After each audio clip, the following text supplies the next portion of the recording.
Hello everyone, চলে এসেছি নতুন একটা মিনি ব্লগ নিয়ে।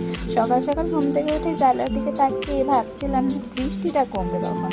সকালে উঠেই আমার কাজ ছিল প্রথমে বিছানা টিছনা পরিষ্কার করে ঝেড়ে নেওয়া। ওটাই করে আমি একেবারে ড্রেসটা চেঞ্জ করে নিলাম, কারণ সাদা কোনো জামা কাপড় পরে আমি অন্তত রান্না করি না। তারপরে ফ্রেশ ট্রেশ হয়ে একেবারে গেছিলাম রান্নাঘরে, রান্নাঘর পরিষ্কার করলাম। বোন গেছিলো স্কুলে, ওই জন্য রান্নাঘরের হালটা ওরকম ছিল। রান্না বসিয়ে আমি খেয়ে নিয়েছিলাম একটুখানি আম সকাল সকাল।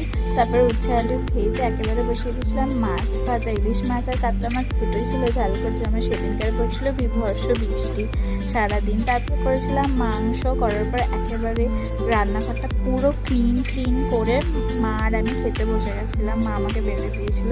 তারপরে রাত্রিবেলা করেছিলাম একেবারে লুচি আর সকালের চিকেন দিয়ে আমাদের রাত্রিবেলা ডিনারটা হয়ে গেছে। তারপর রাত্রিবেলা বোনের আর আমার ক্রেভিংস হওয়াতে আমরা ব্লিঙ্কিট থেকে রাত্রিবেলা অর্ডার দিয়েছিলাম আইসক্রিম। এইভাবেই আমার ছুটির দিনটা আজকে কেটে গেল। দেখা হচ্ছে আবার একটা নতুন